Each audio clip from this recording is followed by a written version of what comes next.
মধ্যম বয়সী এক মহিলা সাঁকো পাড়াইতে যেয়ে তিনি হিমশিম খাচ্ছেন। এ তো বললাম এক পর্বের কথা, ভিতরে আরও ভয়াবহ পর্ব, যেখানে দেখতেছেন ডাসার এবং মাদারীপুরের যে স্থানটা, বুরগাড়া থেকে আপনি পশ্চিম দিকে আসলে বয়তিবাড়ি বাজারের পশ্চিম দিকে যাওয়ার পথে হাজী আদম আলী হাওলাদারের বাটার ভিতরে দিয়ে যে ডাইভারশন করা হয়, সেই ডাইভারশনের অবস্থা খুবই ভয়ানক। এখানে মানুষ চলাচল করতে পারলেও গাড়ি চলাচলের জন্য কোনো উপযোগী জায়গায় নেই।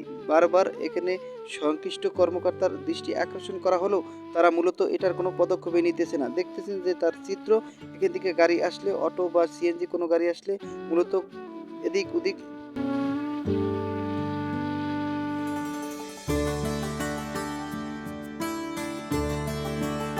অনেকেই বলছেন এই ডাইভারশনে যদি গর্ভবতী কোনো নারী আসে এবং মাঝপথেই এবং এই ডাইভারশনেই মূলত গর্ভপাত হয়ে যাবে, এরকম নাজুক অবস্থা।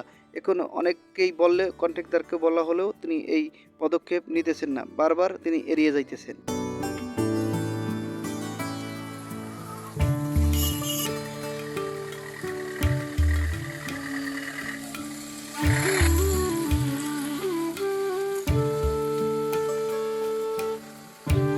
এক পর্যায়ে অটো এবং নছিমনালারা অসহায় পড়ে তারা এখন আর এখান দিয়ে কোনো গাড়ি নিতেছে না। তারা ব্রিজের এক সাইডে প্যাসেঞ্জার নামিয়ে দিয়ে সোজা তারা অন্যদিকে চলে যায়। এই সাইডে যারা থাকে তারা আবার এখান থেকে প্যাসেঞ্জার নিয়ে তারা বুরগাটা নামিয়ে দিয়ে আসে।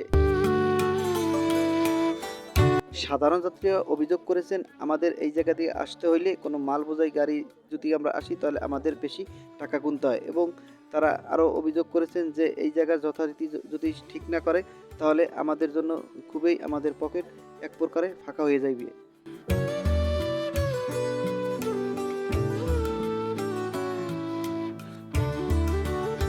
ওই জায়গায় যে ব্রিজের কাজ চলে, তখন আমরা গেলে ওখানে আসলে মূলত সেরকম কাউকেই পাই নাই এ কথা বলার জন্য, এবং স্থানীয় যারা সাংবাদিক আছে তারাও মূলত এখন বর্তমানে নীরবতা পালন করতেছে। তারাও এই বিষয়ে আসলে মূলত কথা বলতেছে না। জানি না আসলে কি সমস্যার কারণে তারা কথা বলতেছে না। মানুষের ভোগান্তি দিন দিন বেড়েই চলতেছে।